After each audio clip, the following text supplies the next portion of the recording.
ದೇವ್ಕಿ ದೇವ್ಕಿ ಮಳೆಯಲ್ಲಿ ನೆನ್ಕೊಂಡು ಬಂದೀನಿ. ಕಾರಲ್ಲಿ ಬರ್ಲಿಲ್ವಾ ನೀನು?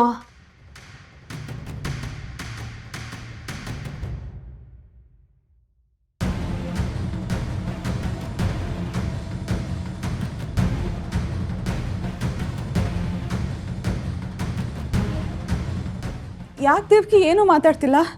ಏನಾಯ್ತು? ಅದು ಅಮ್ಮನ ಕಾರ್ ಕೆಟ್ಟು ಹೋಗಿತ್ತು. ಅವರು ಒಬ್ಬರೇ ನಡ್ಕೊಂಡು ಬರ್ತಾ ಇದ್ರು. ನಾನು ಅವ್ರನ್ನ ಕರ್ಕೊಂಡು ಬಂದೆ ಅಷ್ಟೆ.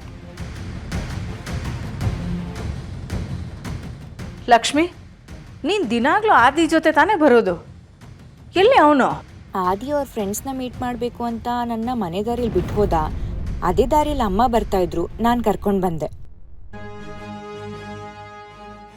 ಚಿಕ್ಕಮ್ಮ, ಟವೆಲ್ ತರ್ತೀನಿ. ಬೇಡ, ನಾನು ರೂಮ್ಗೆ ಹೋಗಿ ಫ್ರೆಶ್ ಆಗ್ತೀನಿ. ಮೊದಲು ಆ ಕೆಲಸ ಮಾಡು. ಮಳೇಲಿ ನೆಂದಿದೀಯಾ, ತಲೆ ಒರೆಸ್ಕೊ, ಇಲ್ಲಾಂದ್ರೆ ಶೀತ ಆಗತ್ತೆ. ಲಕ್ಷ್ಮಿ, ಕರ್ಕೊಂಡು ಹೋಗು. ಹೋಗು ದೇವ್ಕಿ.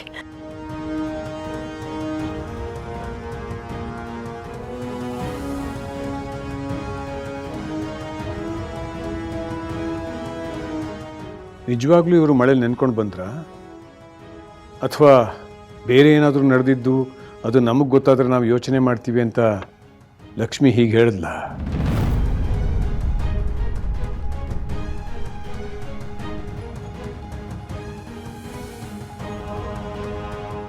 ರೀ, ಏನು ಯೋಚನೆ ಮಾಡ್ತಿದ್ದೀರಾ? ಏನಿಲ್ಲ ಸರೋಜಾ, ಇತ್ತೀಚೆಗೆ ಯಾಕೋ ಮಳೆ ಯಾವಾಗಂದ್ರೆ ಅವಾಗ ಬರೋಕ್ಕೆ ಶುರುವಾಗಿದ್ದಿಲ್ಲ, ಅದ್ರ ಬಗ್ಗೆ ಯೋಚನೆ ಮಾಡ್ತಾ ಇದ್ದೀನಿ. ತಾತ, ನಾವು ಯೋಚನೆ ಮಾಡಬೇಕಾಗಿರೋದು ಮಳೆ ಬಗ್ಗೆ ಅಲ್ಲ.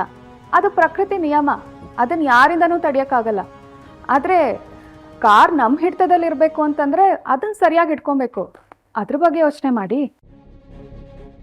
ಹೌದು ಮಾವ, ಮನೆ ಹತ್ರ ಹೀಗಾಯ್ತು ಪರವಾಗಿಲ್ಲ. ಅಕಸ್ಮಾತ್ ಏನಾದರೂ ದೂರ ಎಲ್ಲೋ ಹೀಗಾಗಿದ್ದಿದ್ರೆ ಏನು ಮಾಡಬೇಕಿತ್ತು ಮಾವ? ನಿಜ, ನಾಳೆನೇ ಪ್ರಸಾದಕ್ಕೆ ಹೇಳಿ ಅದೇನಾಗಿದೆ ಅಂತ ಚೆಕ್ ಮಾಡಿಸ್ತೀನಿ.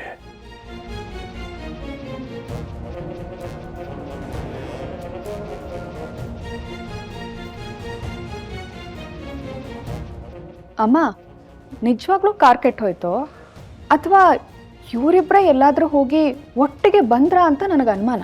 ನನಗೂ ಅದೇ ಅನುಮಾನ ಕಣೆ. ಇತ್ತೀಚೆಗೆ ಯಾಕೋ ಇವರಿಬ್ರು ಜಾಸ್ತಿ ಕ್ಲೋಸ್ ಆಗ್ತಿದ್ದಾರೆ ಅಂತ ಅನ್ನಿಸ್ತಿಲ್ವಾ ನಿನಗೆ? ನಮಗೆ ಗೊತ್ತಿಲ್ಲದೆ ಏನೋ ನಡೀತಿದೆ ಕಣೆ. ಅಲ್ಲ, ಮನೆ ಹತ್ರನೇ ಇದ್ದಿದ್ದಿದ್ರೆ ನೆನ್ಕೊಂಡು ಬರೋ ಅವಶ್ಯಕತೆ ಏನಿತ್ತು? ನಮ್ಗೆ ಯಾರಿಗಾದ್ರೂ ಫೋನ್ ಮಾಡಿದಿದ್ರೆ ನಾವು ಛತ್ರಿ ತಗೊಂಡು ಹೋಗ್ತಿದ್ವಲ್ವಾ? ಅದನ್ನ ಬಿಟ್ಟು ಈ ರೀತಿ ನೆನ್ಕೊಂಡು ಬರೋದೇನು, ಬಿಲ್ಡಪ್ ತಗೊಳ್ಳೋದೇನು, ಇದೆಲ್ಲ ಬೇಕಿತ್ತ? ನಮ್ಮ ಮನೆಯಲ್ಲಿ ಯಾರು ಏನೇ ಮಾಡದೆ ಹೋದರೂ ಬಿಲ್ಡಪ್ ತಗೊಳ್ಳೋರು ಜಾಸ್ತಿ ಜನ ಇದ್ದಾರೆ. ಬಿಟ್ಟಾಕೆ ಅವ್ರಿಗೆ ಚಿಂತೆ ಇಲ್ದಿರೋದು ನಮ್ಗೆ ಯಾಕೆ?